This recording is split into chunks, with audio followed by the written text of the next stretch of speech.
애청자 여러분 안녕하십니까? 함인경입니다. 요즘 날이 진짜 너무 덥습니다. 벌써부터 이렇게 더운데 올여름 어떻게 지내나 싶어요. 저는 어제 저희 딸 학교 마치는 시간에 잠깐 마중을 다녀왔는데요. 땀을 뻘뻘 흘리면서도 깔깔대며 뛰어노는 아이들을 보니 그래 이래서 아이들이구나 바라보는 저도 행복했습니다. 초여름 무더위에 이번 주말 간단하게 피서 계획 세우는 분들도 많으실 것 같은데요. 일부 지역에 비 소식도 있다고 하니 저희가 준비한 날씨 소식 꼭 들으시고 계획에 참고하시면 좋겠습니다. 오늘도 애청자 여러분들의 많은 의견 기다립니다. 유튜브 보이는 라디오 열려 있고요. 구독, 좋아요, 실시간 댓글 참여 부탁드립니다. 휴대전화 문자 메시지는 샵 2842, 우물정 2842번으로 보내주시고요. 단문 50원, 장문 100원의 유료 문자입니다. 6월 14일 금요일 첫 순서 출발합니다. 네, 뉴스 브리핑 시작합니다. 강정숙 기자 스튜디오에 나와 있습니다. 네, 기자님 안녕하세요. 안녕하세요. 네, 오늘 전해주실 소식도 정말 궁금합니다. 첫 번째 키워드는 뭡니까? 네, 자기 상품 랭킹 조작. 네, 국내 최대 온라인 쇼핑몰 쿠팡이 과징금 1,400억 원을 부과받았다고 하네요. 그 검색 순위를 조작해 소비자를 속였다는 게 제재의 이유라는데요. 네, 그간 쿠팡이 온라인에서 판매 제품을 나열하는 쿠팡 랭킹 순위에서 자체 브랜드 상품을 우대하고 구매 후기 작성에 임직원을 동원해 소비자를 속이고 있다는 의혹이 불거졌습니다. 공정위 조사 결과 쿠팡은 PB 상품과 직매입 상품 판매를 늘리기 위해 검색 순위 알고리즘을 조작한 것으로 나타났는데요. 특정 상품의 점수를 1.5배 가중하는 등 순위를 인위적으로 조정하는 방식으로 자기 상품을 검색 순위 상위에 올린 겁니다. 네. 이 같은 방법으로 2019년 2월부터 현재까지 최소 6만 개가 넘는 자기 상품이 검색 순위 상위를 차지했습니다. 이로 인해 총 매출액이 76%나 크게 증가하는 결과를 얻었는데 반대로 쿠팡에서 중개 상품을 판매하는 21만 개의 입점업체는 알고리즘 조작 이후 자신의 상품을 검색 순위 상위에 올리기 어려워졌습니다.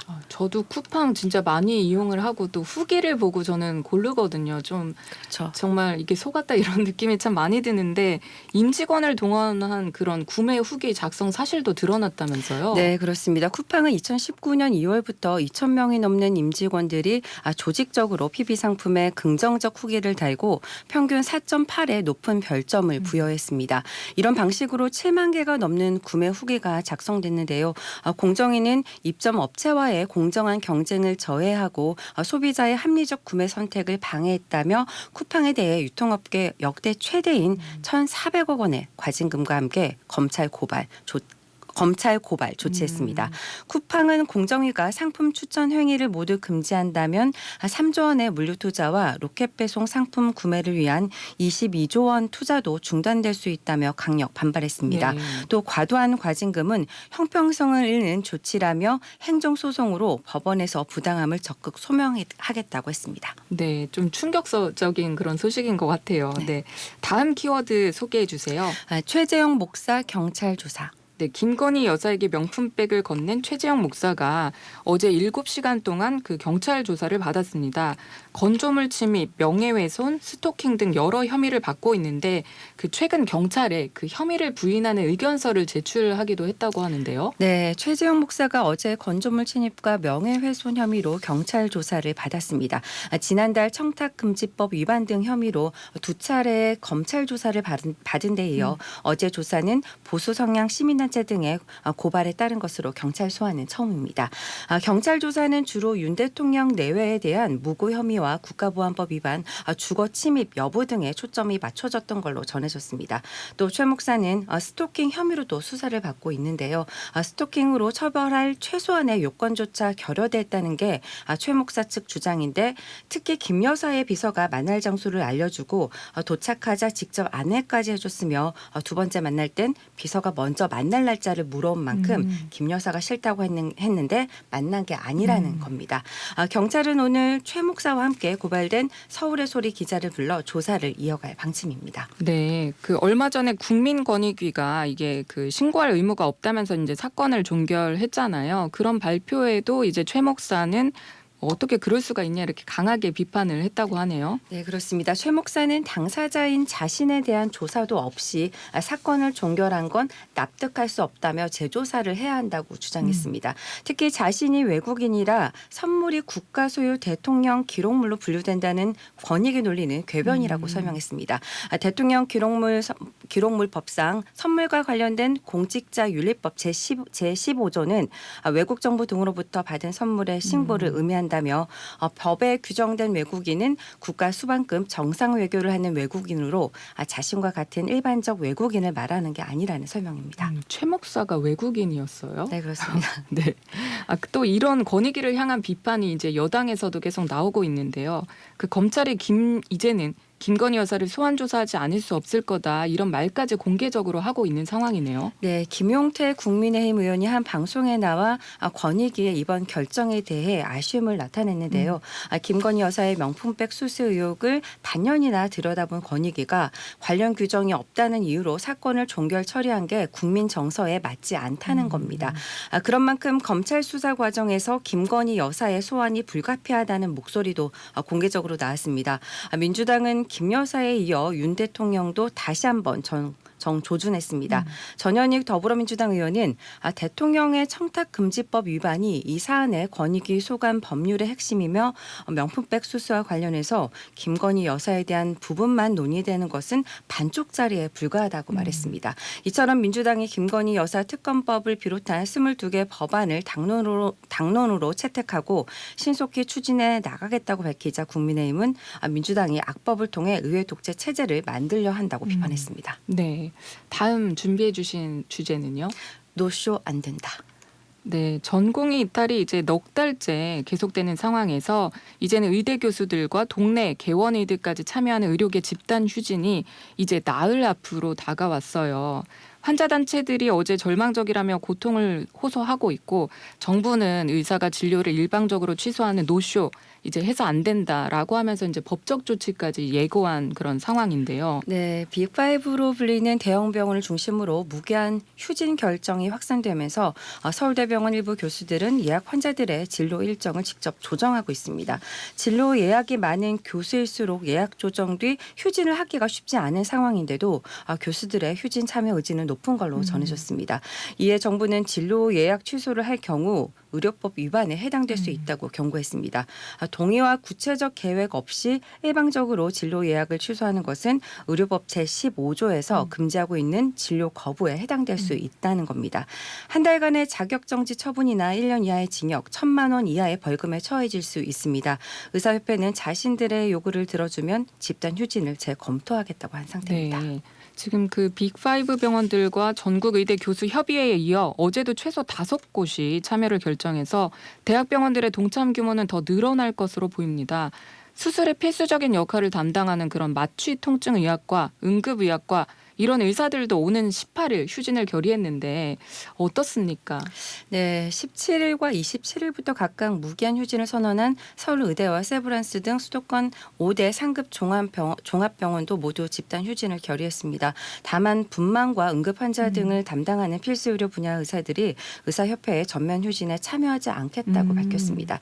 여기에 서울의대 산하병원 3곳과 아산병원 등은 병원장의 휴진 불허 방침을 내렸습니다. 이들 중 부산의 동아대병원은 휴가 사용도 금지하며 집단행동 참여 의사를 상대로 손해배상 소송을 검토하고 있는 걸로 알려졌습니다. 네. 분당 서울대병원 노조에 이어 세브란스 병원 노조도 27일부터 예정된 무기한 휴진에 대해 명분도 없고 방식도 잘못됐다고 비판했습니다. 그러면서 환자의 진료 연기와 예약 취소 등 관련 업무를 전문 거부하겠다고 밝혔는데요. 의협의 주축을 이루는 개원이들의 참여폭도 관심입니다. 정부는 이미 전국 3만 6천여 곳에 진료 명령과 휴진 신고 명령을 내렸습니다. 네, 그래도 이제 분만하고 응급을 맡는 의사들이 이렇게 참여하지 않겠다고 밝혔다고 해서 어떻게 보면 환자들 입장에서는 좀 다행인 것 같아요. 네, 그렇습니다. 그 90여 개 환자 단체들도 한 자리에 모여서 휴진 결정 철회를 촉구했다죠. 네, 심장병과 당뇨병, 암 환자 등 92개의 환자 단체가 어제 국회 앞에 모였습니다. 전공의 이탈 상황을 넉 달째 버텼는데 이젠 집단 휴진까지 참아야 하느냐며 의사들의 집단 행동에도 피해가 최소화될 수 있도록 관련법 개정이 시급하다고 촉구했습니다. 정부도 의료계도 아무도 책임을 지지 않은 상황에서 결국 고통받아야 하는 것은 치료받는 환자들 뿐이라며 일부 환자 단체는 대한의사협회에 직접 호소문을 전달하기도 했습니다. 네. 네, 다음 키워드는요. 네. 한동훈 당권 도전 임박. 네, 국민의힘이 다음 달 전당대회에서 국민 여론조사 결과를 20% 반영하기로 확정했습니다. 한동훈 전 비대위원장이 다음 주쯤에 이제 당대표 출마 선언을 할 것이라는 관측이 나오는데 벌써 이제 견제하는 당권 주자들도 보이고 있습니다. 네, 그렇습니다. 1년여 전 당원 투표 100%로 당 대표를 선출했던 국민의힘이 차기 당대표는 당원 투표 80%에 국민 여론조사 20%를 반영하는 방식으로 뽑기로 했습니다. 지난해 3월 전당대회 때 친윤계 주도로 변경된 당원 투표 100% 반영 방식을 1년여 만에 바꾸기로 한 겁니다. 네. 여론조사 반영 비율을 30%까지 늘리는 안도 검토했지만 당원 사기와 제도의 안정성을 고려하자는 의견이 우세했던 걸로 알려졌습니다. 친윤, 친한 등의 유불리 계산 속에 갈등의 뇌관이었던 경선률 개정이 매듭지어지면서 당권 주자들의 행보는 본격화할 것으로 보입니다. 네, 이번 달 25일 전후로 전당대회 후보 접수가 예상되는데 한동훈 전 비대위원장 같은 경우에는 아마 다음 주쯤 출마 선언할 거라는 그런 전망이 나오고 있어요. 네, 총선 당시 합을 맞췄던 일부 전 비대위 지도부와 함께 곧 사무실 등을 꾸리고 다음 주 중 출마 선언을 할 것으로 예측되고 있습니다. 한 전 위원장 출마설에 당권 주자로 거론되는 중진들은 견제에 나섰는데요.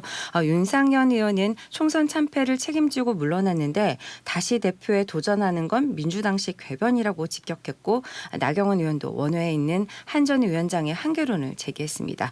이 밖에 안철수 의원과 유승민 전 의원이 출마를 저울질하는 가운데 초선의 김재섭 의원은 한동훈 대세론에 대해 당내 다양성도 필요하다며 출마할 가능성을 내비쳤습니다. 네, 오늘 뉴스 브리핑은 여기까지 하겠습니다. 강정숙 기자님 수고하셨습니다. 감사합니다. 네, 고맙습니다. 이어서 오늘 날씨 듣도록 하죠. 기상청 오영애 캐스터입니다. 네, 연일 6월 1 최고 기온을 경신하면서 때이른 한여름 더위가 이어지고 있습니다. 경상권과 전남, 경기 남부 일부 지역에 폭염특보가 발효 중인 가운데 오늘도 낮 기온이 33도 안팎으로 올라 덥겠습니다. 구미의 낮 기온 35도까지 오르겠고요. 청주 34도, 서울, 광주 33도, 강릉 32도 등 전국 26도에서 35도 분포가 되겠습니다.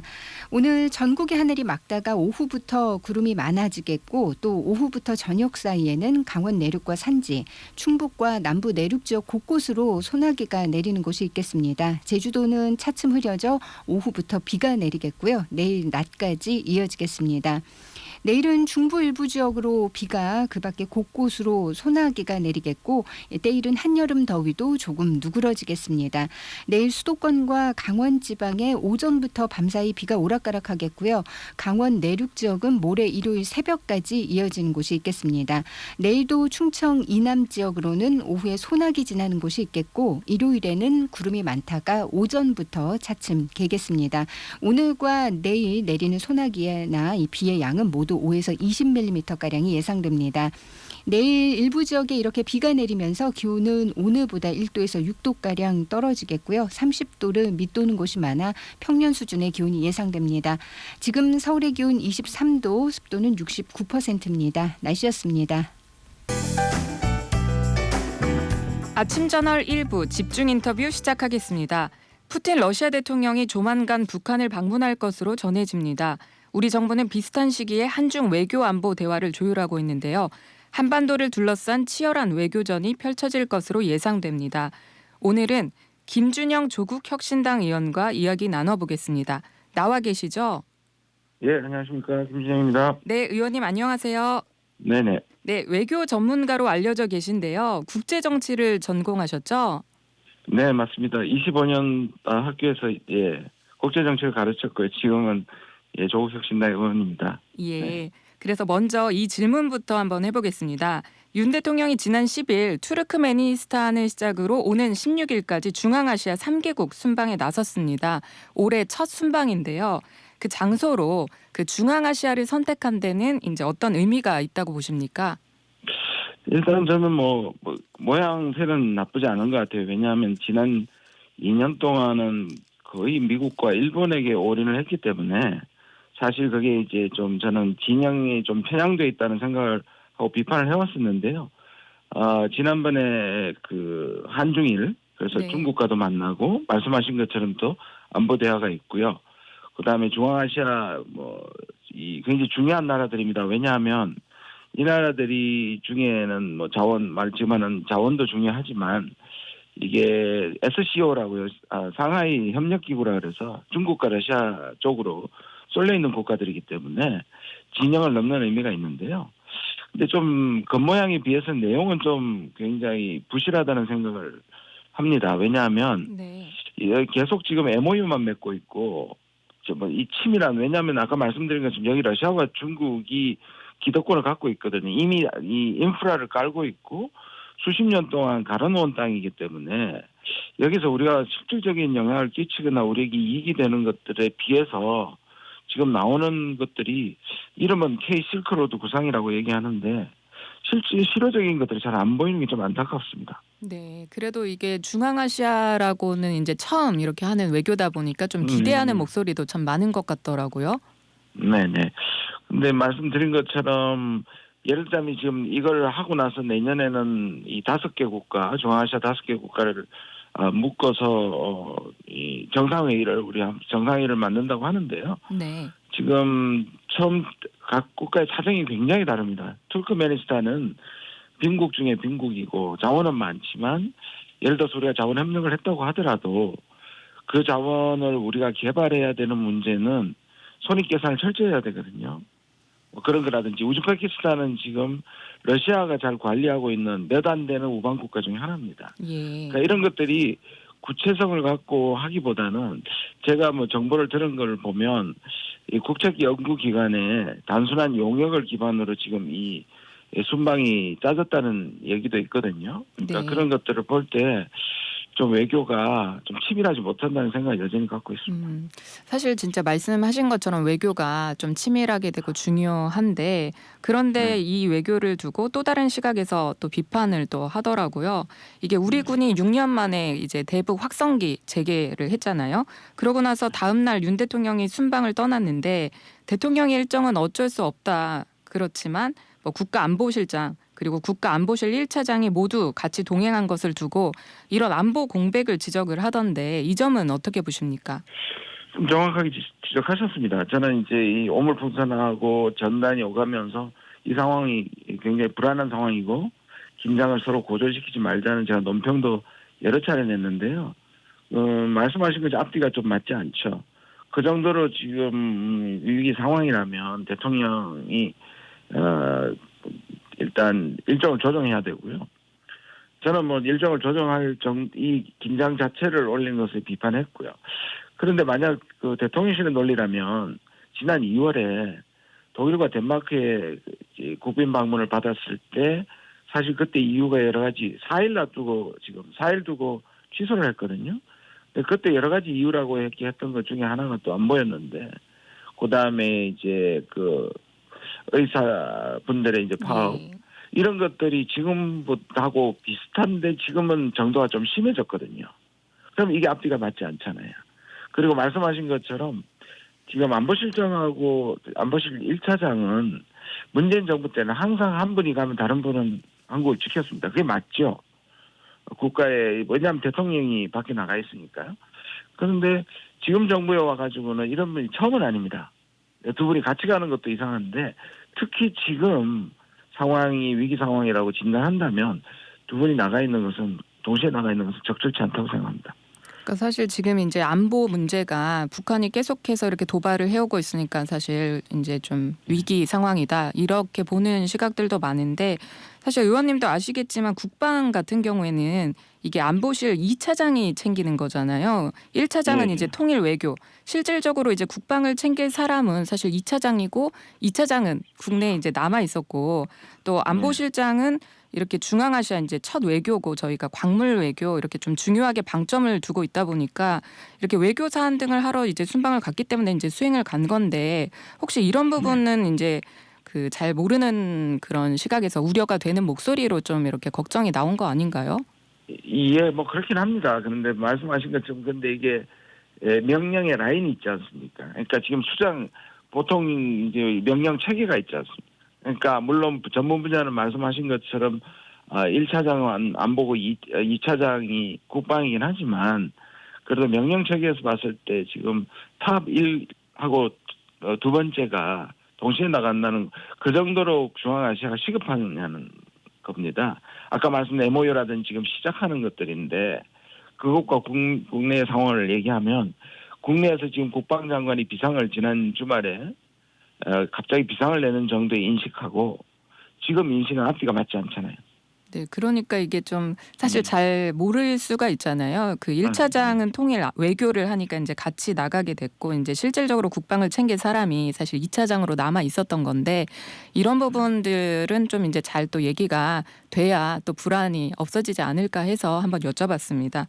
예. 예, 이 얘기도 한번 짚어봐야 할 것 같습니다. 그 연일 도발하는 북한 때문에 지금 한반도 상황이 진짜 말씀하신 것처럼 심상치 않습니다. 지금은 잠깐 이제 그 오물 풍선 날리고 있지 않아가지고 그 소강 상태에 접어들긴 했지만 여전히 안심할 수 없는 상황 같은데요. 이렇게 지난달 말 시작된 북한의 오물 풍선 살포와 우리 군 이제 다시 대북 확성기 재개했잖아요. 그런 부분까지 그 일련의 과정에 대해서 어떻게 보십니까?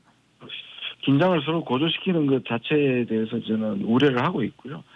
이것이 서로가 뭔가 채널이 남아있을 때 다시 말해서 남북의 통신선이 살아있고 그런 대화도 이어지는 상황에 이런 것들은 이것이 서로 상승작용을 일으켜서 무력 충돌로 가는 때 막을 수 있는 일종의 이 제동장치 역할을 하는 거잖아요. 근데 그런 것들이 지금 남북 간에 완전히 없는 상황에서 과연 이런 것들이 풍선에서 나중에 포탄 교환, 왜냐하면 실제로 북한이 과거에 풍선에 대해서 전단 풍선에 대해서 사격을 한 적이 있고 그것이 이제 남쪽 땅으로 떨어진 적이 있거든요. 네. 그렇게 보면 이거는 굉장히 심각한 상황이 갈 수 있기 때문에 네.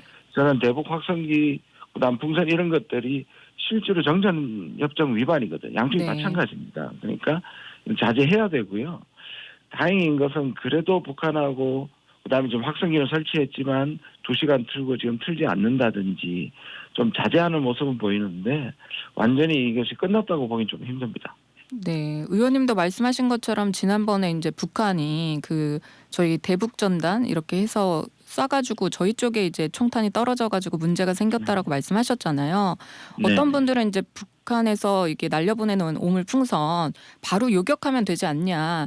근데 또 할 수 없는 부분들이 사실 있잖아요. 이게 또 정전협상 위반이라고 이렇게 또 말씀도 하시고 하셨는데 그럼 이런 부분들을 우리가 손 놓고 있을 수는 없지 않냐 이렇게 얘기들이 많이 나오는데 어떻게 해결을 해야 된다고 보십니까?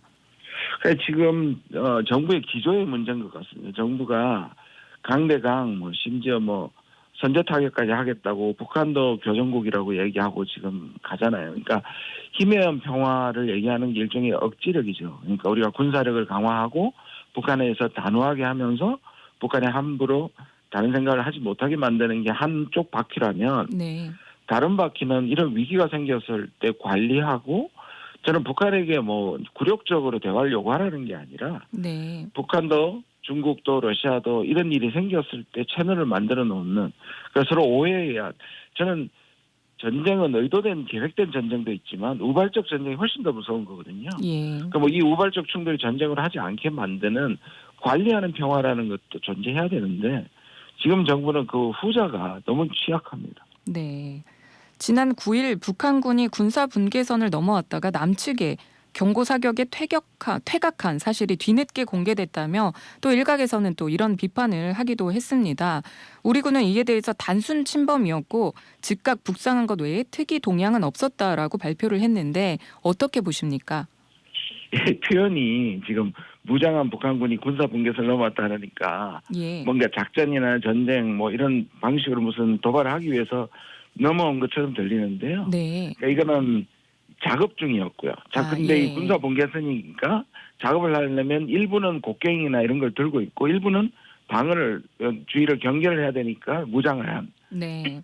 이게 정확한 모습이고요. 네. 그게 워낙 수풀이 우거져 가지고 그렇게 줄이 이렇게 보이는 게 아닙니다. 분계선은. 그렇게 보니 이게 자기들이 예를 들어서 바다에서 이제 NNL을 자기들 실수로 넘어온 것처럼 그걸 지금 군은 정확하게 지금 얘기를 하고 있거든요. 예. 네, 단순 저도 들었습니다. 침범이었고 네. 예, 무엇이 자각을 못한 것 같습니다. 네. 그래서 그런데 상황이다 보니 네. 지금 상황이다 보니 이게 문제가 됐던 것 같습니다. 진짜 그런 것 같아요. 이게 저도 그런 작업 중에 이제 이게 우발적으로 모르고 이렇게 넘어왔던 네네. 그런 단순한 해프닝이었다 이렇게 들었는데 그래도 이런 비판들이 사실 있을 만큼 우리 국민이 많이 불안에 떨고 있는 것 같아요. 이런 가운데 커트 그러니까요. 캠벨 그 미 국무부 부장관이 또 북한이 오물풍선 그 이상의 심각한 도발에 나설 가능성을 경계하고 있다 이렇게 또 밝혔는데요. 오물풍선 이상의 이제 도발이라면 도대체 무엇을 말하는지 또 만약에 우리 정부는 이런 상황을 이제 어떻게 그러면 관리를 해야 되냐 어떻게 보십니까? 그 북한이 늘 그랬지만 이에는 눈은 늘미거든요. 그러니까 한국에 한 만큼 이제 되돌려주겠다는 것이고 오물풍선을 날릴 때도 이게 대응적이라고 얘기를 했습니다. 그 얘기는 우리 입장에서 보면 우리도 맞서야 하지만 반대로 그 측면을 뒤집어 생각하면 우리가 긴장을 고조시키지 않으면 북한도 안 시키겠다는 거잖아요. 자기들이 명분을 그렇게 이 방정식을 짰기 때문에 그래서 이거를 강대강으로 대응하는 것보다는 저는 왜냐하면 지금 북한도 확성기를 지금 설치하려고 그러고 있거든요. 네. 그러니까 이거를 상승적으로 하는 거니까 어느 한쪽이 이것을 이제 관리를 해야 되는데 그것이 우리가 가진 게 많고 코리아 리스크는 우리한테 영향을 끼치는 게 훨씬 더 많습니다. 그렇게 보면 우리가 이거를 자존심 싸움이 아니라 우리 국익을 위해서 좀 진정시킬 필요가 있다고 생각합니다. 네. 진짜 이게 많이 북한이 이런 모습을 보이다 보니까 9.19 군사 이제 합의를 저희가 이제 효력 정지를 했잖아요. 그 부분에 대해서 절반 이상의 국민들이 다 찬성한다. 이런 입장을 보이기도 했습니다. 그만큼 네. 좀 상황이 많이 안 좋은 게 아닌가 싶고요. 예. 그 9.19는 북한이 뭐 부분적으로 침범하기도 했지만 전반적으로 아주 단순하게 얘기하면 없는 것보다 있는 게 낫거든요. 그리고 없을 때보다 있을 때가 서로의 이런 충돌이 훨씬 적었기 때문에 이걸 구태여 우리가 일종의 없앤다는 거는 그 자체를 가지고 계속 북한에게 이것을 어겼다고 오히려 공격하고 그걸 수단으로 사용하는 것이 훨씬 좋았었는데 이거를 안 지키니까 없애버렸다 하는 것이 아까 말씀드린 이 기싸움이나 자존심 싸움이 오히려 긴장을 만들지는 않나. 저는 오히려 비판적입니다. 네, 즉각적인 저희가 대응을 하기가 좀 어렵다 보니까 이게 사실 효력 정지한 것으로 알고 있는데요. 네. 네, 일단 그럼 주제를 좀 바꿔서 그 푸틴 러시아 대통령이 조만간 북한을 방문할 예정이라고 밝혔습니다. 실제로 방문이 이루어지면 지난 2000년 이후 24년 만이라고 하더라고요. 네네. 이게 24년 만이고요. 예. 아마 18일에서 20일 사이가 유력하고 그 중에서 아마 18일이 갈 거라고 보여지는데요. 네. 이게 일전에 김정은 위원장이 이제 방문에 대한 답방 성격이고요. 네. 러시아로서는 아까 말씀드린 것처럼 외교적으로 지금 고립되어 있지 않습니까? 러브 전쟁 때문에. 그렇게 보면 자기 주변에 이제 우즈베키스탄이나 벨라루스 같은 국가들을 챙기고 있고요. 네. 또 이쪽에 아시아 쪽인 중국과 북한이 그리고 좀 다른 이유가 또 있는데요. 네. 푸틴이 지금 국제사법재판소에서 지금 체포영장이 떨어져 있거든요. 아, 예. 그럼 실질적으로 다른 국가는 방문을 못합니다. 네. 그렇게 보면 이들 국가를 챙길 수 있는 거기 때문에 그런 의미도 있고요. 그다음 최근에 이제 북한과 러시아가 전략적 관계, 협력 관계를 계속 깊이 심화하려고 하는 것은 보입니다. 네. 그러면 북한은 북한대로 또 러시아는 러시아대로 이제 이번 만남을 통해서 얻고 싶은 것들이 분명히 있을 텐데 북러 정상회담의 핵심 의제로 어떤 것들을 예상해 볼 수 있을까요?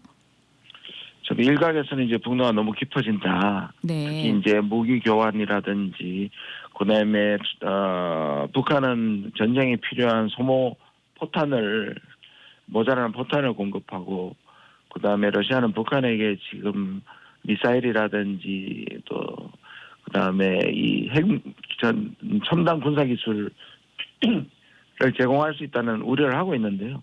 아직까지는 저는 본격적으로 러시아도 굉장히 조심하고 있는 것 같고요. 네. 지금 상황에서는 북한이 롯데 에너지 협력이라든지 향후에 있을 일종의 북러 협력을 좀 준비하는 과정이라 그럴까요?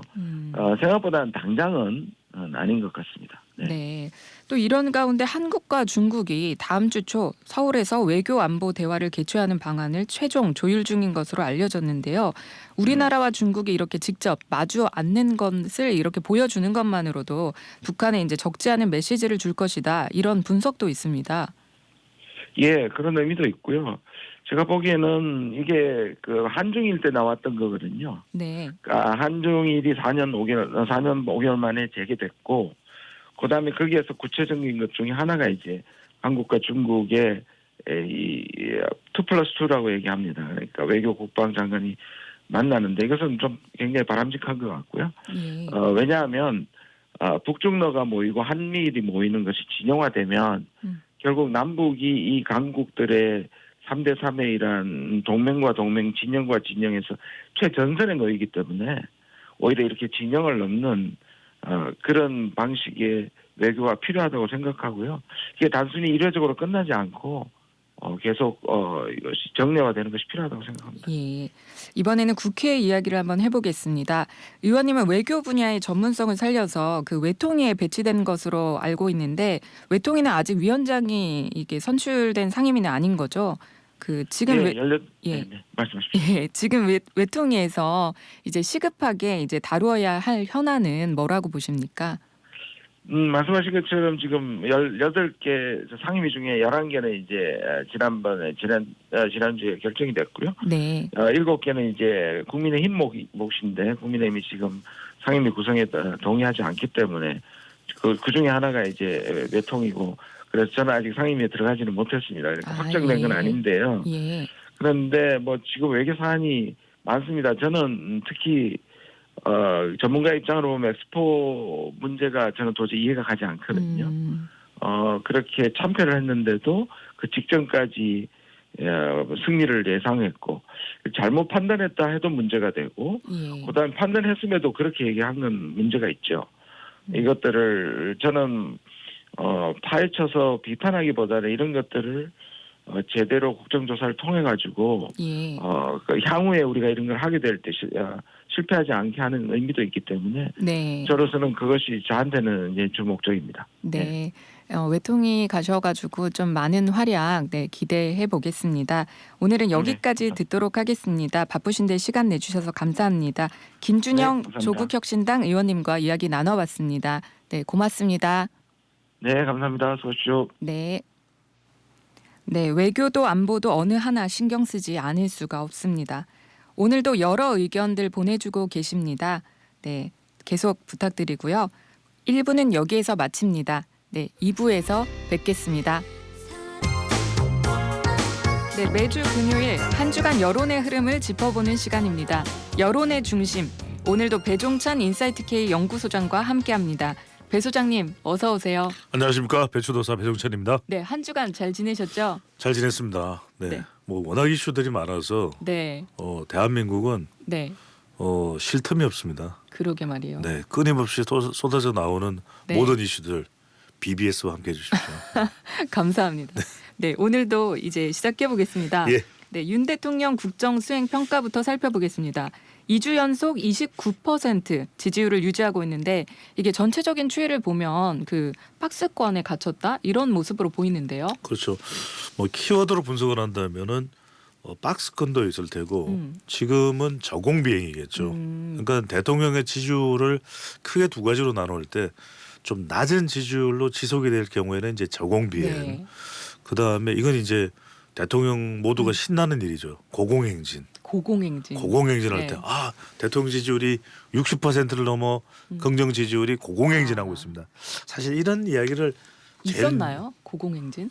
있었었죠. 뭐 대체적으로 네. 이제 대통령들의 뭐 윤석열 대통령의 경우에는 예외적으로 고공행진이 거의 없었다고 봐야 될 것 같고요. 역대 대통령은 임기 한 6개월, 길게는 한 8개월, 1년 가까이까지 YS나 DJ 같은 경우에는 김대중 전 대통령 같은 경우 이런 거 우리가 허니문이라고 그러잖아요. 네. 허니문 랠리, 허니문 기간이라고 그럽니다. 그러니까 이제 여론이나 또는 국민들도 대체로 대통령의 임기 초반에는 좋게 평가해주는 네. 그런 시간들이 있는데 이번 경우에는 계속해서 윤석열 대통령 정부 임기 들어와서도 또 야당과 또 여소야대 국면이 계속됐잖아요. 그러니까 계속 이 진영 간 대결 구도가 또 대선에서 석패했지만 0.73%포인트 이재명 대표는 또 바로 또 지방선거에서 이기고요. 국회의원으로 탈바꿈을 했고 네. 또 대결이 계속 지속되는 상황이잖아요. 그래서 제가 많은 방송에서 했던 이야기가 대선은 끝나지 않았다. 그런데 총선이 이제 일단락 되면서 네. 대선이 이제 연장전까지는 끝났는데 다시 이제 한동훈 전 위원장이 전당대 이따가 물어보실 거잖아요, 그죠? 네. 출마하게 되면 다시 이제 또 한동훈 대 이재명 프레임이 이재명 대 한동훈 프레임이 만들어지기 때문에 네. 이 대결 구도는 계속 지속된다고. 그러니까 이런 정치 대결 구도가 되면은 가장 피곤한 건 국민이에요. 쉽지 네. 않네요. 그래서 네. 오늘 소개해드리는 모든 조사는 중앙선거여론조사 심의위원회 홈페이지에서 확인 가능합니다. 4개 여론조사기관이죠. 케이스테 리서치, 엠브레인 퍼블릭, 코리아 리서치 인터넷, 한국 리서치가 자체 조사로 무선 가상번호 전화면접 조사입니다. 10일부터 12일까지 월요일부터 수요일까지입니다. 네. 윤석열 대통령 국정수행에 대해 대통령으로서 잘하고 있는지 잘못하고 있는지 물어봤는데요. 잘하고 있다는 긍정평가는 29%, 잘못하고 있다는 부정평가는 63%. 네. 거의 변화가 없어요. 네. 총선 이후에 긍정 지지율만 쭉 추세를 불러드리면 27, 27, 28, 29, 29. 그러니까 네. 뭐 바닥을 치고 조금 올라오는 것 같긴 한데 아주 소폭으로 이전처럼 뭐 3%포인트, 4%포인트 회복은 거의 되지 않고 있는 건데 많은 분들이 이제 궁금한 건 이럴 거예요. 그래도 윤석열 대통령이 지난 3일이었었나요? 네. 3일. 3일이었죠. 바로 네. 이 대왕고래. 포항 영일만 네. 대왕고래. 그래서 뭐 일각에서는 고래 뭐 이렇게 얘기하는데 뭐 예. 기름이 나면 좋은 일이죠. 네. 기름이 나면 좋은 일이고 또 상업화되는 건 35년이기 때문에 또 실제 이제 시추공이 들어가봐야 어떤 결과가 나올지 알 수 있는 것이고 저도 네. 그래서 많은 전문가 이거는 제가 전문 분야가 아니기 때문에 우리는 그냥 정치 관련된 이슈로 등장을 하면 다 전문가예요. 네. 뭐 시추 전문가 어느새 정치평론가가 시추 전문가가 되고 어느새 스포츠 전문가가 시추 전문가가 되고 그건 바람직한 건 아니죠. 그러니까 일단은 전문가들의 영역이라고 보고 저는 대신에 이것이 이제 기대감으로 본다면 우리가 정말 산유국 네. 이미 산유국으로 95번째 산유국으로 등록이 돼 있어요. 네. 98년도에 우리가 동해 가스전이 발견되면서 여기서 이제 우리가 220조 원 2조 6천억 원, 600억 원인가요? 2조 600억 원 정도인가? 네, 제가 정확하게 수치는 기억이 안 납니다만 실제 투입한 비용 대비 220%의 수익을 올린 것이 17년간 운용이 됐던 게 바로 동해 가스전이죠. 그렇죠. 네. 그 동해 가스전에 사실 멀지 않은 거리에 있는 게 지금 8광구, 6광구, 6-1광구, 포항 영일만 고래 바로 이 지역인데 네. 근데 이제 많은 분들은 이게 대통령 지지율에 기폭제가 될 것이냐 그렇지는 않아요. 그러니까 왜냐하면 영향이 별로 없었던 것 그럼요. 같아요. 네. 그래서 이 관련된 조사도 있는데 네. 흥미로운 것은 제가 그런 이야기 드린 적이 있을 거예요. 어떤 이슈를 물어보더라도 다 대통령 지지율에 수렴한다. 윤석열 대통령과 관련된 건. 자 뉴스 토마토가 미디어 토마토에 의뢰해서 토마토가 2번 나오죠. 네. 자 8일부터 9일 네, 양일간 무선 자동응답 조사 결과입니다. 그래서 이제 포항 앞바다의 석유가스 매장 기대감을 물어봤는데 기대감이 높다 26.2. 자, 대통령 지지율 방금 전에 소개드렸던 거 29. 네. 그다음에 기대감이 낮다 60.1%. 윤석열 대통령 국정수행 부정평가 63%. 그러니까 뭐 똑같네요, 거의. 안 물어봐도 네. 비디오죠. 안 들어봐도 오디오. 그러니까 이게 대통령 지지율이 참 중요한 게 이거예요. 왜? 네. 지지율이 낮으면 그냥 지지율이 낮으면 또 고착화돼 있으면 관련된 이슈는 다 수렴을 해요. 김건희 여사 특검 물어보면 똑같이 나올 겁니다. 네. 예. 아, 그래도 최상병 기대감이- 특검법 물어보면 예. 거의 비슷하게 나올 거예요. 그렇네요. 진짜 예. 이게 똑같은 결과라니. 그런데 이제 예. 따지고 보면 우리가 냉정하게 뭐 이제 따져볼 건 따져봐야 되겠죠. 국가 예산이 들어가는 거는. 근데 한 지점만 이야기를 하자면 2035년에 상업화돼서 돈 벌면 좋은 거 아닙니까? 그게 나쁜 그러니까요. 일일까요? 그래서 네. 기대를 좀 하는 국민들이 많다고 그렇죠. 들었는데 이게 또 여론조사 결과는 또 이렇네요. 그렇죠. 왜 그러냐면 네. 윤석열 대통령은 지지율이 긍정 지지율이 한 50% 나왔으면 한 52% 정도 나왔을 거예요. 네. 이게 그만큼 대통령 지지율이 중요하고 음. 우리 방송 들으시면서 하민경의 아침전을 들으시면서 지지율 올리는 방법을 대통령실도 지금 길을 쫑긋 세우고 있을 거예요. 그래? 아 고래? 아, 그래. 네, 네. 네. 그런데 그런 걸로 보면은 좀 또 특이한 여론조사 결과가 나왔어요.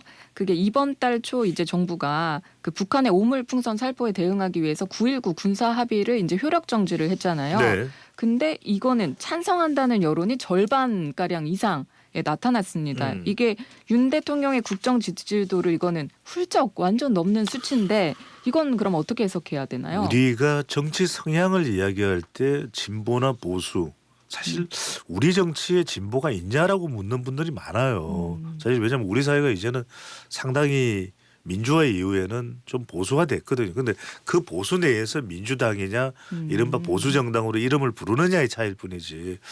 이 말씀은 왜 드리냐면 제일 이런 성향에 대해서 민감하게 반응하는 이슈가 북한 이슈예요. 네. 근데 이제 북한 이슈인데 북한의 태도에 대해서 이제 객관적으로 반응을 한다 이렇게 보면 되겠죠. 이 조사 결과부터 먼저 소개를 해드릴게요. 네. 방금 전에 이제 소개를 해드렸던 MBS 4개 여론조사 기관의 조사 결과이고요. 네. 질문을 이렇게 합니다. 지난 4일 날 정부는 북한의 오물풍선 살포 등에 대한 대응 조치로 비무장지대 등 MDL이라고 그러죠. 예. 대북 지역에서의 군사행동을 대치 지역에서의 군사행동을 제한하는 9.19 남북 군사합의 효력을 전면 효력 정지했습니다. 효력 정지죠. 예. 이 같은 조치에 대해서 어떻게 생각하느냐. 북한이 먼저 합의를 파기하였고 지난해 11월입니다. 우리나라 안보에 위협이 되기 때문에 찬성한다 52%. 한반도 긴장 완화와 평화 안정을 위해 반대한다가 38%로 나타났어요. 네. 그러니까 이건 뭐냐. 일각에서는 대북 전단을 우리가 뭐 탈북민 단체가 네. 시민단체가 보냈었기 때문에 북한이 이러는 거다 이렇게 설명을 하지만 어쨌거나 간에 저는 이제 다른 거 다 떠나서 네. 오물풍선 자체가 잘못된 거잖아요. 그렇죠. 그걸 잘했다고 이야기를 네. 할 수 있는 사람이 누가 있죠. 자 그러면은 네가 때렸으니까 나도 그냥 화가 나서 왕창 때렸다. 그게 맞는 이야기인가요? 그건 또 안 되죠. 안 되죠. 그러니까 네. 일단은 대북전단 살포는 대북전단 살포대로 또 검토해야 될 일이고 오물풍선 살포는 왜냐하면 이게 공중에서 이제 바람이 빠져서 떨어지면 어떤 사고가 벌어지면 실제 사고가 벌어졌잖아요. 그러니까요. 피해가 벌어졌잖아요. 좀 많이 있었죠. 그렇죠. 그리고 일각에서는 군 관계자들도 우왕좌왕을 해요. 왜냐하면 군 출신 관계자. 네. 이것도 성향에 따라서. 그러니까 저는 너무 이렇게 이념 성향에 따라서 모든 걸 다 척도해요. 그러니까 뭐 내가 민주당 지지다, 국민의힘 지지면 모든 사물에 대한 이치 판단도 그게 대해서 결론을 내리거든요. 네. 그럴 이유가 있나요? 근데 진짜. 이제 오물풍선에 대해서는 이게 중도층에서도 그래서 안보에 위협이 된다. 이 네. 부분이 이제 옮겨왔기 때문에 대통령 지지율과는 다른 현상이죠. 왜? 대통령 지지율에서는 중도 쪽이 윤석열 대통령 국정수행에 대한 비판 의식이 더 강하기 때문에 비판이 강하기 때문에 네. 부정평가로 가 있어서 아까 소개해드렸던 대로 63%고 이 경우에는 북한이 해도 너무한다. 그러니까 평화와 안정을 싫어할 국민이 누가 있겠습니까? 전쟁은 있어서도 안 되고 도발도 있어서는 안 되는 일인데 오물풍선을 그렇다고 해서 보낼 일은 아니잖아요. 아무리 뭐 그러면 네. 대북 전단 보내면 대북 전단 보내는 것에 대해서 우리 정부에 대해서 따지면 되죠. 통화 네. 뭐 한라인을 통해서든 그거 곤란하다. 자꾸 왜 그러냐. 이거 위험하다. 이건 우리에 대한 위협 행위로 간주하겠다. 그러냐. 그러면 우리 내부에서도 지금 민주당 내에서는 대북 전단 금지법을 발의하겠다 등등 네. 혼란스러워요. 그래서 일각에서는 이게 남남 갈등을 조장하기 위한 것 아니냐라는 얘기가 나오는데 일단 노물풍선을 보내면 안 되고 계속 북한도 북한대로 이거 뭐 정전 협상의 위배든지 점전 협정의 위반이든지 아니면 9.19 군사합의의 위반이든지 그럼 어떤 근거를 가지고 따져야지. 그래? 고래? 그럼 우리는 그냥 네. 오물풍선 보내서 오물도 던져버리고 뭐 안에 꽁초도 던져버리고 다 네. 할게. 그러면 차량에 떨어져서 자칫 운전하던 차량 위에 떨어지면 어떡할 겁니까? 네. 무려 지금 뭐 숫자도 지금 명확하지가 않아요. 4,000개 이상을 보냈다. 뭐 이런 이야기도 있고 하기 때문에 이거는 뭐 해서는 안 될 얘기죠. 그러니까 이념에 따라서 북한에 대한 이슈는 가장 민감하게 반응하기 때문에 지금 굉장히 부정적인 여론이 나와 있다 이렇게 보시겠죠. 근데 이게 북한이 지금 현재는 이제 며칠간은 오물풍선 보내고 있지 않는데 이제 또 보낼 거다 주말에 뭐 그런 얘기가 또 있고 오물풍선보다 더한 걸 할 거다 이렇게 이제 미국 국방부 이제 부장관이 이렇게 그렇죠. 또 얘기를 했어요. 그래서 뭐 전술핵 재배치 이야기도 미국에서 나오고 있는 상황인데 문제는 뭐냐면은 뭐 낙관적으로 또 상당히 이런 부분들을 좀 그렇게 위험스럽지 않게 보는 시각에서는 아니 뭐 쓰레기 정도 담지 거기다가 무슨 생화학 무기 담겠느냐. 하지만 어떤 모르는 일이 거잖아요. 어떻게 벌어질지 네. 아무도 모르는 일이고 지금 여러분 이건 뭐 확인이 필요한 일입니다만 군 출신 관계자가 발언을 했기 때문에 제가 전하는 겁니다. 네. 보도 내용 확인해 보시고요. 실제 오물풍선을 보낸 주체가 그럼 북한 인민들이 보냈을까? 우리는 우리 군이나 정부가 대북 전단을 보낸 게 아니잖아요.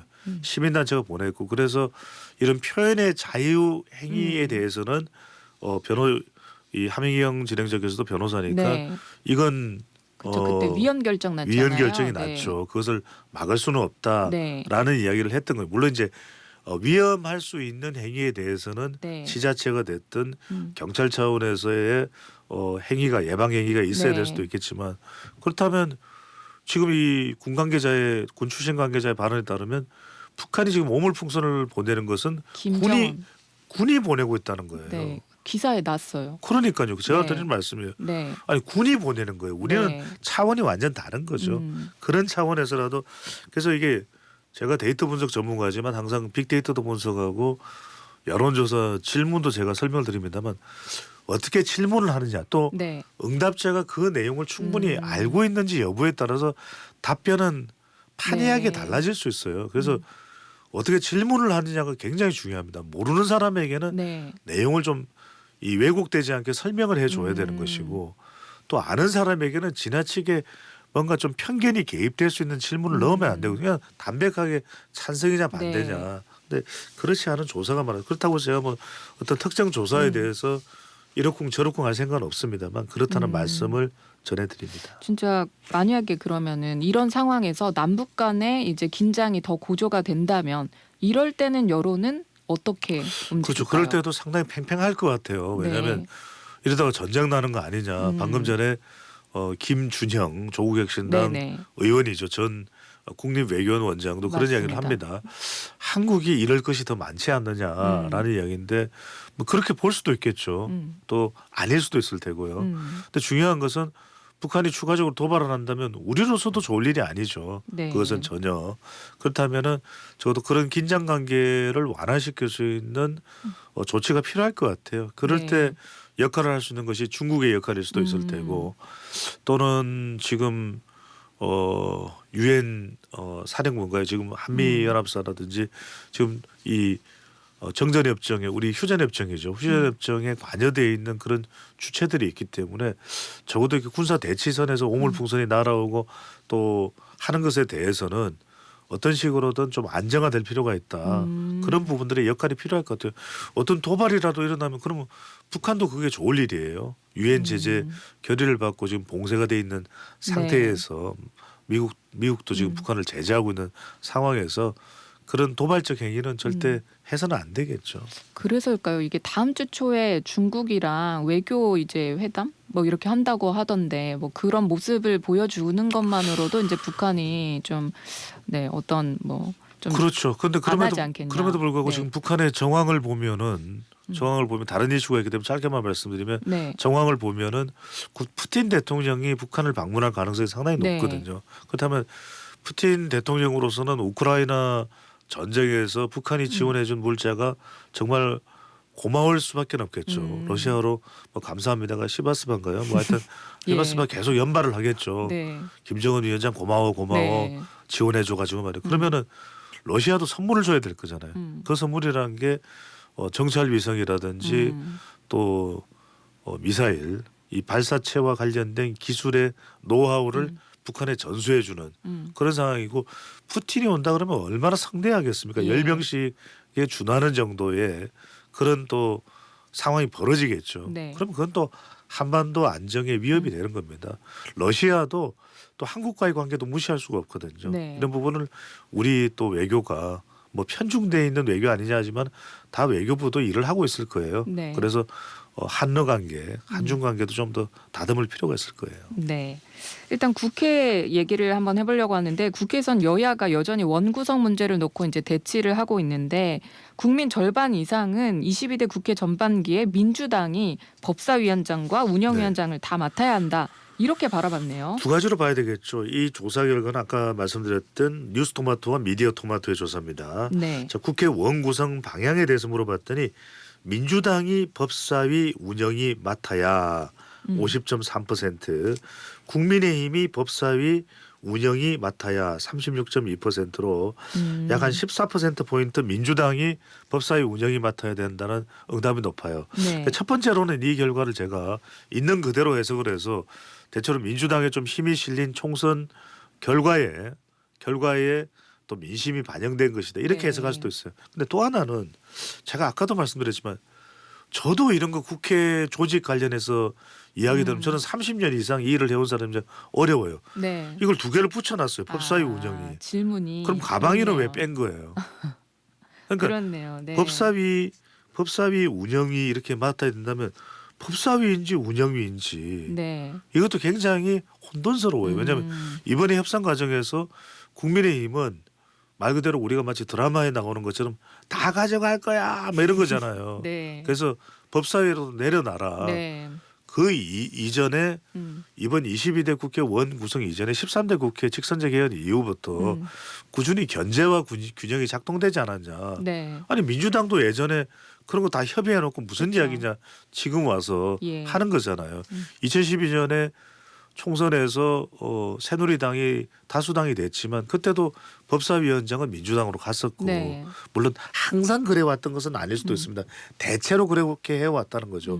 국회법에 명시된 건 아니지만 그럼 국회법에서 민주당이 다 가져가라고 이야기한 것도 없을 네. 테니까 그래서 이런 부분들이 조금 이런 설문이 아쉬워요. 그리고 또 이런 내용들을 일반 국민들이 이해하고 있을까? 그냥 뭐 국민의힘이 또 마음에 안 들어서 이것까지도 그렇게 또 판단을 해버릴 수도 있고 포괄적으로 그냥 네. 판단을 해버렸을 수도 있고 만약에 질문을 이렇게 했다면 어떨 것 같아요? 국회에서 중요한 보직은 5개다. 네. 국회의장, 국회 부의장, 법사위원장, 그다음에 운영위원장, 가방위원장인데 이거 민주당이 다 가져갔다. 이거에 대해서 긍정하느냐 부정하느냐 이렇게 물으면 어떤 응답이 나올까요? 그러게요. 그래서 좀 달라질 것 같은데요. 뭐 이건 어디까지나 이제 네. 결과 나온 거 가지고만 제가 분석을 해드립니다만 이런 부분들은 좀 상당히 신중할 필요가 있을 것 같고 이러다 보니까 대치 국면이잖아요. 네. 그래서 지금 정청래 법사위원장부터 법안 통과에 2주면 충분하다. 패스트트랙 이런 거 필요 없다. 지금 가방위는 지금 가방위원장이 지금 11개 가져간 위원장 중에서 유일한 재선 의원이에요. 네. 근데 방통위원회에 불발됐던 그 최민희 의원입니다. 네. 최민희 의원도 참 이 미디어 분야에 대해서 역량이 많고 또 전문가적인 그런 네. 식견을 가지고 있는 의원인데 그럼에도 불구하고 자칫 이게 국민의힘에 대한 윤석열 정부에 대한 감정으로 작동을 한다면 네. 그래 윤석열 정부 여러 가지로 마음에 안 들고 또 방송 통제하려는 거 언론 통제하려는 거 어떻든 이 예봉을 꺾어버려야 되겠다. 그러면 지금 나오는 게 조국혁신당은 벌써 김홍일 방통위원장 탄핵 이야기 나오거든요. 네.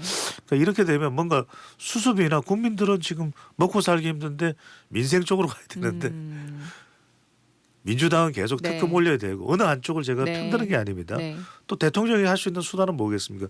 법조인이니까 잘 아시잖아요. 거부권밖에 없어요. 그러면은 네. 조국혁 신당에서는 계속 거부권 행사하니까 탄핵 마일리지가 누적됩니다. 이렇게 되면. 네.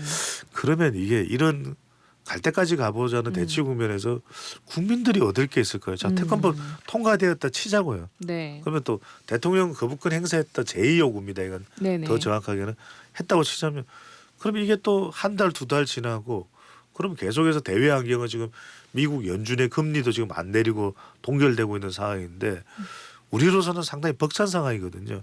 이 부분에 대한 대응이 과연 잘 될 수 있을까 이런 네. 이야기도 나올 거예요. 이런 상황에서 이제 짧게 시간이 없으니까 말씀드리면 네. 방금 전에 그래서 제가 그런 이 국회 환경이 지금 김건희 여사 특검법뿐만 아니라 한동훈 특검법도 조국혁 신당은 발의한다는 거잖아요. 그죠? 네. 그다음에 방송 3법도 네. 지금 국민의힘은 완전 반대를 하고 있어요. 네. 그럼 이것도 이제 통과되면 윤석열 대통령 거부권으로 이어질 가능성도 상당히 높은 것이고 자, 이 상황에서 7월 23일이 이제 국민의힘 전당대회입니다. 네. 국민 여론은 이제 20%를 포함하기로 했고 한동훈 전 위원장 출마 가능성 물어보시려고 하는 거잖아요. 네. 그죠? 맞아요. 그 이전에 이제 100% 정도 되는 것 같아요. 네. 100%. 왜냐하면 안 나올 거면 이 정도 시점 되면 안 나온다고 해야죠. 그런데 그런 이야기 갖고 주변 사람들에게 물어보고 있다는 건 보통 마음의 결정해놓고 주변 사람들한테 물어보잖아요. 그죠? 근데 저는 항상 그럽니다. 물어보면은 왜 물어봐? 다 결정해놓고. 그래서 지금 네. 7월 23일이니까 다음 주 한 수요일 정도에 네. 출마 발표를 하지 않을까 네. 이렇게 예상을 하고 있고 뭐 어대한을 이야기합니다. 어차피 어대한. 대표는 한동훈이었는데 네. 저는 이게 전당대회가 중요한 것이 아니라 한동훈 전 위원장이 당 대표가 설사 네. 된다고 하더라도 수많은 산적한 과제들이 많아요. 대통령과의 네. 관계부터 또 각종 지금 특검법에 대한 대응 네. 원외에 있으면서 이걸 어떻게 대응할지 네. 한 전 위원장에게는 모비딕이나 네. 동료 시민들이나 네. 양재 도서관보다도 더 큰 과제가 있다고 봐야 되겠죠. 참 힘든 문제일 것 같아요. 그게 생각하면 할수록. 네. 또 여러 가지 이제 간단하게 또 다른 이제 출마 주자들도 분명히 이제 나서겠죠. 그렇죠. 지금 뭐 나경원 의원이나 윤상현 의원이나 안철수 의원이나 김태호 의원이 거론되고 있는데 네. 뭐 워낙 이제 한동훈 전 위원장에 대한 영향력이 크다 보니까 네. 고심할 것 같아요. 네. 오늘은 여기까지 하겠습니다. 여론의 중심 배종찬 인사이트K 연구소장이었습니다. 네, 소장님 감사합니다. 고맙습니다. 네, 배 소장님 의견이 되게 많은데요. 오늘도 격하게 기다리고 있었습니다. 전 배 소장님 열성 팬입니다. 감사합니다. 뼈 때리는 우리 배추머리 배 소장님 아이스티 마음으로만 드려요. 이런 이야기도 있고요. 네, 2부 마쳤습니다. 이제 3부에서 다시 뵙겠습니다. 네, 아침 저널 3부 시작합니다. 매주 금요일 한 주간 스포츠 소식 정리해보는 시간입니다. 오늘도 최동철 스포츠 대기자 나오셨습니다. 네, 어서 오세요. 네, 안녕하세요. 총철입니다. 네, 한 주간 잘 지내셨습니까? 아, 예, 바쁘게 보냈습니다. 네, 오늘도 정말 재미있는 소식 잘 부탁드립니다. 네, 북중미 월드컵 아시아 2차 예선 일정이 마무리됐습니다. 우리나라 남자 축구 대표팀은 C조 1위로 진출했다면서요? 그렇습니다. 36개 팀이 이제 9개 나눠서 그 최종 예선제 18개 팀이 진출했습니다. 이제 오는 27일 그 아시아 축구 연맹 그 사무국이 말레이시아 쿠알라룸푸르에 있어요. 네. 그러니까 오는 27일에 그 18개 팀이 최종 예선에 이제 조편성하게 됩니다. 조편성은 그 3개조로 나눠져 있어요. 3개조에 그러니까 한 조에 6개 팀씩 들어가겠죠. 3, 네. 6, 18. 그래 일단 최종 예선전에 18개 팀은 그 2026년 북중미 월드컵에 본선에 나갈 수 있는 기회가 3번 있습니다. 일단은 27일에 3개조 예, 이제 톱시드 우리가 그 이 톱시드에 들어가 3개조 1위로 올라갑니다. 3개조 1위. 일본, 네. 그다음에 이란, 우리나라. 네. 그리고 그 이 18개 팀이 그러니까는 15개 팀이 이제 네. 각조로 들어가게 돼 있죠. 네. 그거 보면은 우리는 유리하다고 볼 수 있겠고 일단 18개 팀의 그 진출한 팀은 3번의 기회가 있어요. 네. 그러니까는 오는 9월 5일부터 최종 예선전을 펼치는데 3개조가 그래가지고 1, 2위 팀 그러니까 6개 팀이 되죠. 6개 팀은 2026년 미국, 캐나다, 멕시코에서 열리는 본선에 진출하게 됩니다. 그리고 각 조의 3, 4위 팀 6개 네. 팀이 있죠. 네. 6개 팀이 또 2개 조로 나눠져요. 네. 그래가지고 그 1, 2팀이 또 이제 이 본선에 진출하고 네. 그리고 이제 1위 그러니까 그 이 두 팀이 되겠죠. 그다음에 마지막 0.5점을 놓고 네. 마지막 그 두 팀이 경기를 하는 거. 네. 그러니까는 이번에 최종 예선전에 진출한 18개 팀은 앞으로 그 북중미 월드컵 2026년에 열리는 본선에 그 진출할 수 있는 나갈 수 있는 기회가 3번 있다. 네. 근데 북한이 여기에 들어있어요? 들어갔어요. 오. 지난번에 네. 일본과의 경기 때 자기네 그 북한에서 경기하는 걸 못하겠다 그래가지고 징계받아고 0대 3에 네. 이 징계받았는데 올라왔고 네. 그다음에 인도네시아의 감독이 신태용 감독이잖아요. 네. 야, 인도네시아 사상 처음으로 월드컵 본선 나갈 수 있는 아시아 최종 예선전에 진출했고요. 네. 그 우리나라 사람으로 말레이시아 감독이 김팡 감독인데 안 됐고요. 그 베트남은 김상식 감독인데 역시 올라가질 못했습니다. 예. 저한테는 되게 어려운 개념인데 너무 쉽게 잘 설명을 해주세요. 그러니까 우리 네. 청취자 여러분들께서는 잘 그 이해가 잘 안 가죠. 네. 그러니까 쉽게 2026년에 그 23회 월드컵에 지금 18개 팀이 최종 예선전에 나가는데 기회가 3번 있다 하는 네. 것을 말씀드립니다. 그러면 3차 예선에서 네. 우리가 1번 포트에 들어가면서 유리한 상황이 된 거 그렇죠. 맞죠? 네. 그러니까 네. 이제 일본하고 이란이 FIFA 랭킹이 그 국제축구연맹을 FIFA라고 그럽니다. 네. 일본이 18이고 이란이 20이고 우리가 23이에요. 네. 그러니까 거기에 우리가 들어가지 않으니까 강호인 일본과 이란은 우리가 대결하지 않는 거죠. 잘 됐네요. 예, 일단. 잘 됐고 우리나라에 과연 호주가 24위거든요. 네. 또 북한, 인도네시아가 우리 같은 조에서 네. 들어올 수가 있죠. 네, 네. 잘 된 것 같아요. 일단. 잘 됐죠.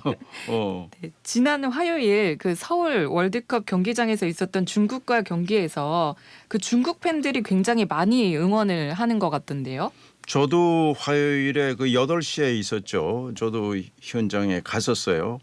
6만 5천 명이 꽉 찼더라고요. 그 중국 팬들, 중국은 굉장히 중요했어요. 왜냐하면은 우리가 같은 그 C조에는 우리나라, 중국, 태국, 싱가포르는 이미 예선 탈락하고 중국, 태국이 마지막 그 최종 예선제 나갈 수 있는 기회였단 말이죠. 네. 근데 중국은 중국은 공안증이라 가지고 지금까지 역대 전적을 보면요.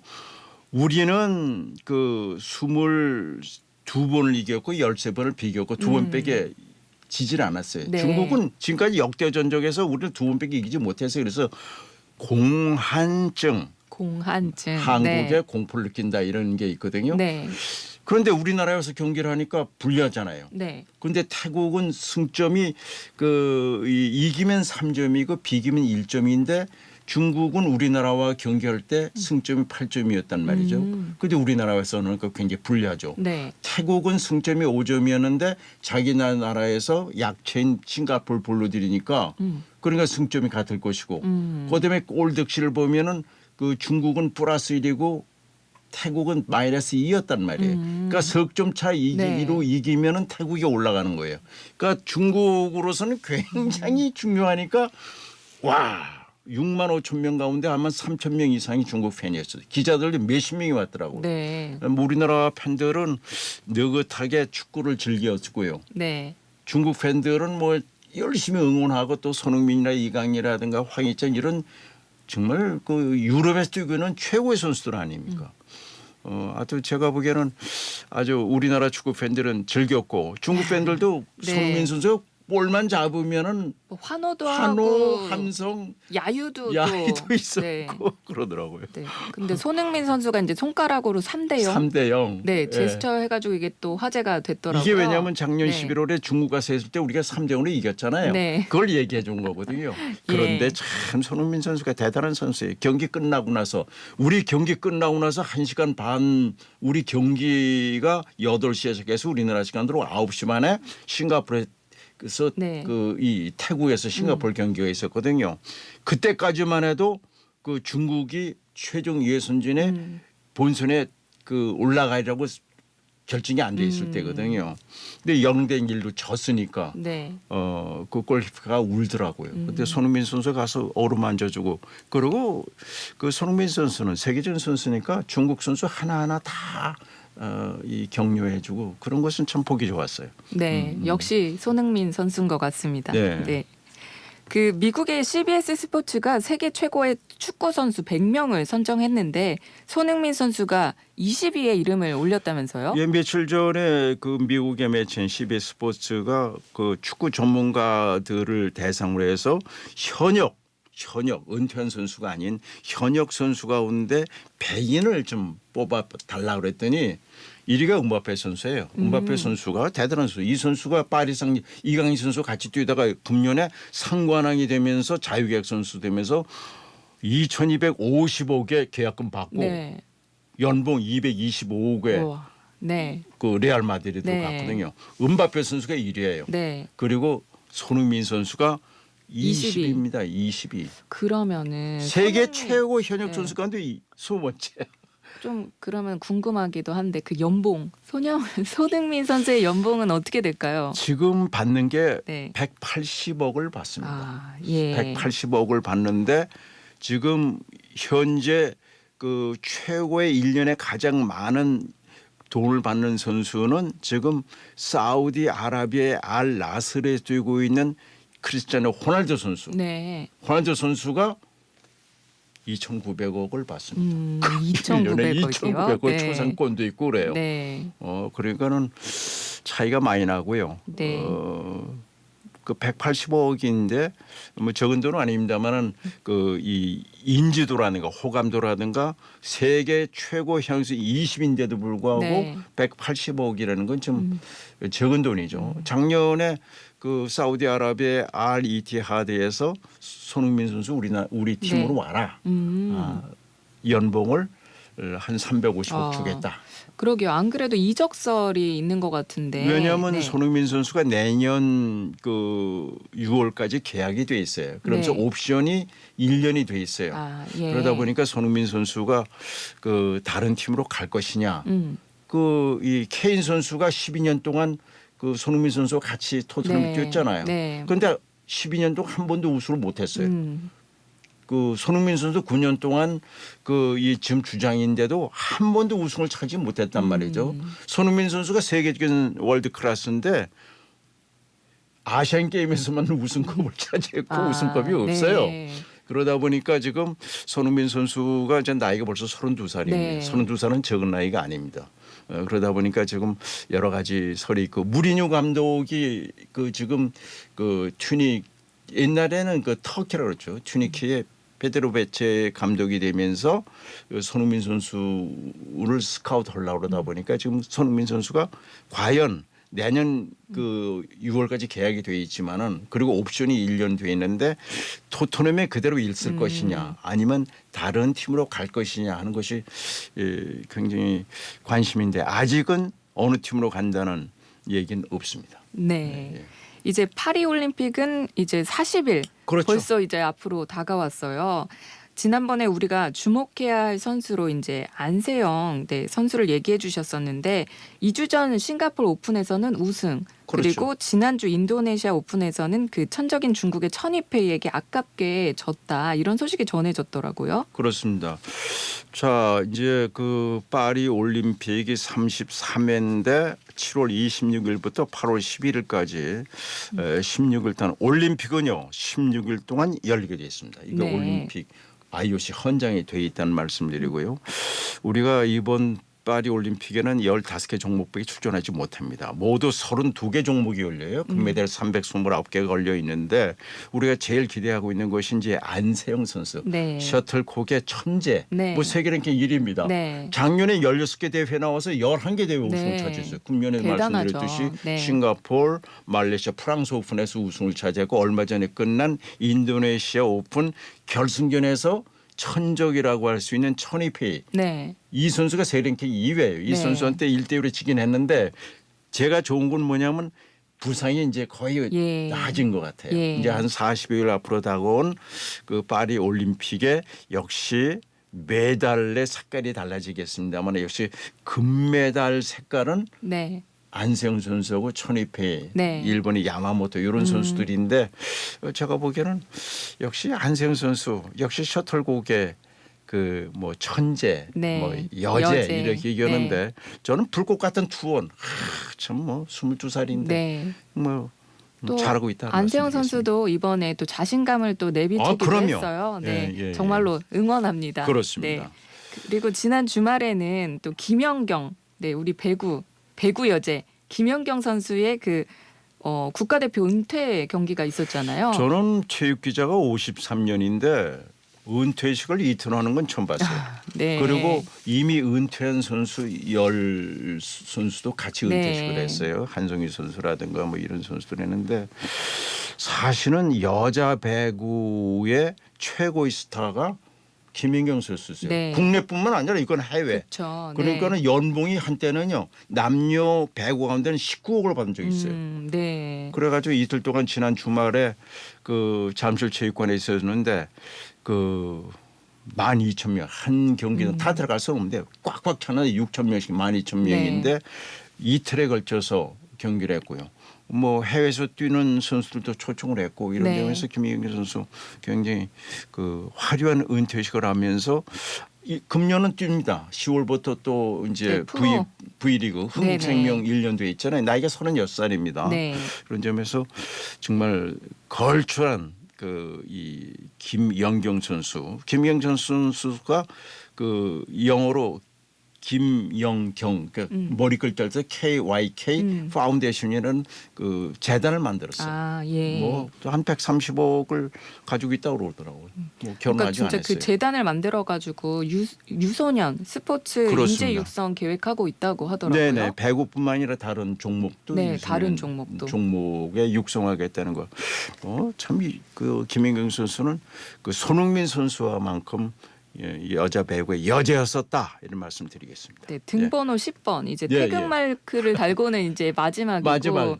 네, 아직 근데 그 프로 선수로는 계속 이제 뛰시는 뜁니다. 거잖아요. 예, 그렇습니다. 그래서 그러다 보니까 진짜 말씀하신 것처럼 참 많은 분들이 오셔가지고 응원을 해주셨던 것 같아요. 그래요. 그럼 우리 네. 시청자 우리 그 청취자님께서 김연경 선수의 별명이 식빵원이잖아요. 네. 그래서 어떤 분은 빵을 잘 만드나 식빵을 그게 아니고요. 우리가 예. 흔히 잘 못하면은 속으로 그 쌍시자들이라는 네. 것다가 팬들이 좋게 봐서 네. 식빵 언니지 네. 식빵을 좋아하고 만들어서 식빵 네. 언니가 안 됐다는 말씀드리겠습니다. 그래도 그게 진짜 김연경 선수니까 좋은 것 같아요. 좋게 보이는 거죠. 모든 부에서 아주 네.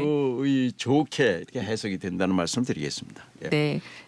벌써 시간이 이렇게 빨리 지나갔어요. 네, 오늘은 여기까지 말씀 듣겠습니다. 지금까지 최동철 스포츠 대기자였습니다. 네, 기자님 고맙습니다. 네, 네, 수고하셨습니다. 감사합니다. 네, 최근 하루가 멀다 하고 마약에 취한 사람들이 일으키는 사건 사고가 보도되고 있습니다. 그래서인지 마약이 일상에 파고들었다 이런 말을 많이 하는데요. 그런데 마약이 일상에 파고들었다는 것을 어떻게 알 수 있을까요? 식품의약품안전처에서는 그런 내용을 증빙할 수 있는 자료를 제시하고 있는데요. 최근 하수처리장의 하수를 분석해봤더니 조사 대상이 되었던 전국의 하수처리장에서 마약 성분이 검출됐다고 합니다. 이런 조사의 의미나 앞으로의 계획 등에 대해서 식품의약품안전처 박미영 사무관을 연결해 들어보도록 하겠습니다. 네, 박미영 사무관님 안녕하세요. 네, 안녕하십니까. 식약처 마약정책과 박미영입니다. 네, 식약처에서 그 하수를 분석해서 전국 마약 지도를 만들었다고 하는데 이게 무슨 말인가요? 네, 사람의 몸에서 배출된 소변은 하수로 모이게 되는데요. 하수 처리장에 모인 이런 하수는 우리의 일상을 들여다볼 수 있는 수많은 정보가 담겨 있습니다. 사람들이 섭취한 마약류도 소변으로 배출되고 이렇게 배출된 마약류의 종류나 양을 분석해 보면 어느 지역에서 어떤 마약류를 사용하는지를 추정해 볼 수 있습니다.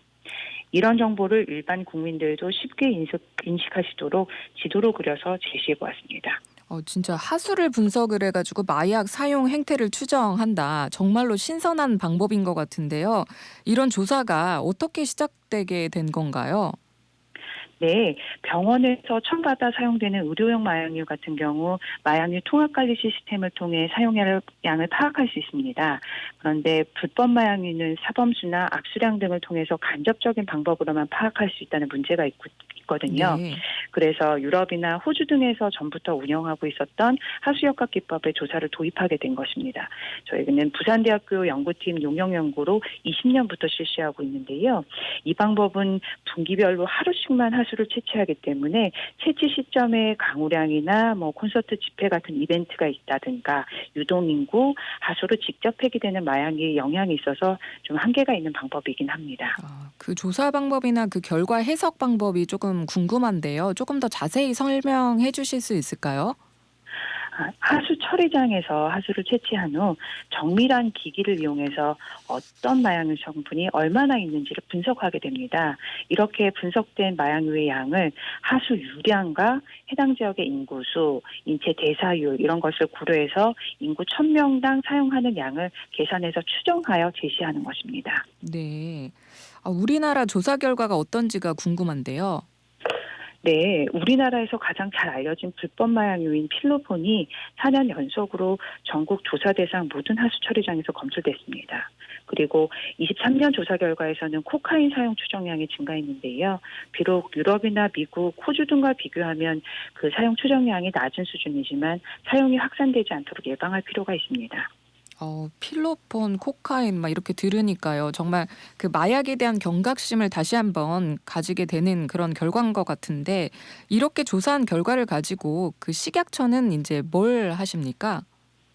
네, 이 조사 결과에 대해서 수사기관이나 지자체 등 관련 기관의 조사 결과를 자세하게 제공해서요. 불법 마약류 예방, 교육, 재활 등 정책 수립에 활용할 수 있도록 하고 있습니다. 그리고 각국이 조사한 결과를 마약 관련 국제 회의에서 공유하면서 국제 공조에도 활용하게 됩니다. 네.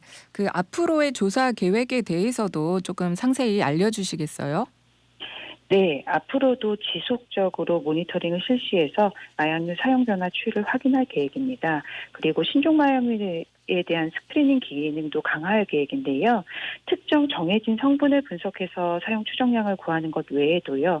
하수의 잔류물질 분석 데이터를 꾸준히 축적해서 후향적으로 확인함으로써 신종 마약류의 탐지 능력을 강화할 예정입니다. 그리고 일부 지자체에서 문의 전화가 많이 오고 있는데요. 네. 관심 있는 지방자치단체의 시도보건환경연구원과 협업해서 실태 조사를 효율적으로 진행할 수 있는 방안도 모색할 예정입니다. 네. 그 사무관님은 그 마약 정책과 사무관님으로 알고 있는데요. 네, 맞으시죠? 네. 네, 마약류 정책 담당자로서 그 계획이나 혹시 당부가 있으시다면 한번 들을 수 있을까요? 네, 저 23년 마약류 폐해 인식도 실태 조사를 보면 우리나라 성인 100명 중 3명이 마약류 불법 사용 경험이 있다고 응답했습니다. 하수역학 기반 조사에서도 전국에서 불법 마약류가 검출됐고요. 이런 결과를 보면 대한민국은 이미 마약류 불법 사용으로부터 안전하지 않은 것으로 판단됩니다. 네. 마약 중독은 뇌질환으로 평생 관리해야 되는 질병입니다. 중독되지 않도록 예방하는 것이 최선입니다. 방송 들으시는 국민 여러분께서도 마약에는 호기심조차 갖지 않으시기 바랍니다. 그리고 중독과 관련해서 고민하고 어려움을 겪고 계신 분이 있으시다면 24시간 전문 상담가와 상담할 수 있는 용기 한 걸음 1342 마약류 전화센터로 연락 주시기 바랍니다. 네, 간단히만 여쭤보면 전화하면 어떤 도움을 받을 수 있을까요? 예, 그 개별적으로 상담이 진행이 되고요. 어떤 어려움이 있으신지 지금 당장 어떻게 더 도움을 받을 수 있는 기관이 어디가 있는지 이런 것을 상세하게 상담을 해드리는 그런 센터입니다. 네, 마약류 중독 상담 1342 네, 기억해 주시고요.